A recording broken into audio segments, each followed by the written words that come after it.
Richard, merci d'être là pour nous parler, évoquer ce lundi prochain, 8 mars, parce que ce sera le début de la 17e semaine européenne de prévention et d'information sur l'endométriose. C'est l'occasion de parler de cette maladie féminine très douloureuse, hein, vous nous l'avez déjà dit ici sur le plateau de Télématin, et qui rend la fertilité plus difficile. Exactement. Hein. Rapidement, l'endométriose, c'est quoi? C'est la muqueuse lors des cycles menstruels qui, normalement, s'évacue par les voies naturelles. Ben là, non. Ça reste au niveau des ovaires, des diaphragmes, de l'intestin, et c'est d'une douleur insupportable. Et vous avez raison, il y a environ une femme sur 10, qui souffre d'endométriose. Et parmi ces femmes, il y a environ 30 à 40% qui ont des problèmes de fertilité. On le comprend, cette douleur est tellement forte que les rapports sexuels sont compliqués. C'est ce que m'ont dit beaucoup de femmes que j'ai rencontrées, et notamment des médecins. C'est compliqué d'avoir des rapports sexuels. Et par rapport à ça, il y a des traitements. Certes, il y a des médicaments. On va arrêter les cycles menstruels.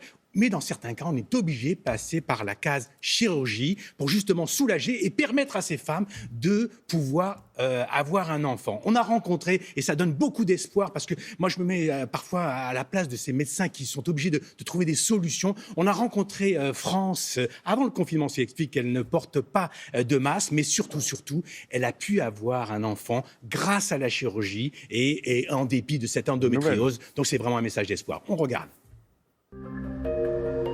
France a souffert d'endométriose, aujourd'hui traitée grâce à la chirurgie qui a supprimé ses douleurs. L'endométriose, chez moi, a été localisée au niveau du vagin, des ovaires et de l'intestin. On a attendu à peu près 10 ans avant qu'on me dise que j'avais l'endométriose et qu'on me reconnaisse en tant que malade de l'endométriose. Cette maladie intervient lors des cycles chez une femme sur 10 en âge de procréer. La muqueuse de l'endomètre, au lieu de s'évacuer par les voies naturelles, va migrer vers l'intérieur, vers les trompes, les ovaires ou la vessie. Le traitement de base et de première intention, c'est la pilule contraceptive. C'est une pilule qui a pour objectif de bloquer, de stopper les règles et donc de stopper la symptomatologie, qui est une symptomatologie cyclique. On essaye ainsi de traiter les douleurs. Parfois, ce traitement ne suffit pas et la chirurgie est nécessaire, surtout si les malades, comme Alexandra, ont un désir de grossesse. J'attends d'être soulagée des douleurs et également d'avoir un deuxième enfant. L'endométriose vous l'empêche?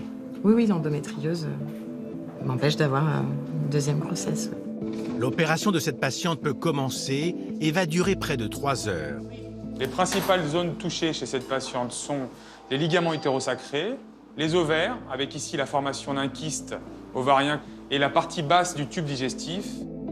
Si on veut rendre service à cette patiente en termes de douleur, mais aussi en termes de fertilité post-opératoire, il faut absolument enlever l'ensemble des lésions.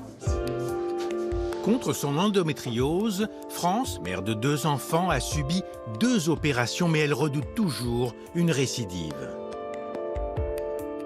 J'ai un peu peur que l'endométriose revienne. Ou que, je sais pas, est-ce qu'il faut que je me fasse réopérer? Pour cette patiente, une récidive est toujours possible.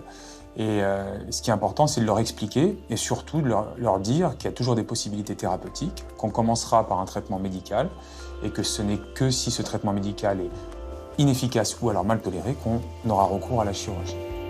Mais aujourd'hui, ce n'est pas le cas et France peut envisager l'avenir avec sérénité.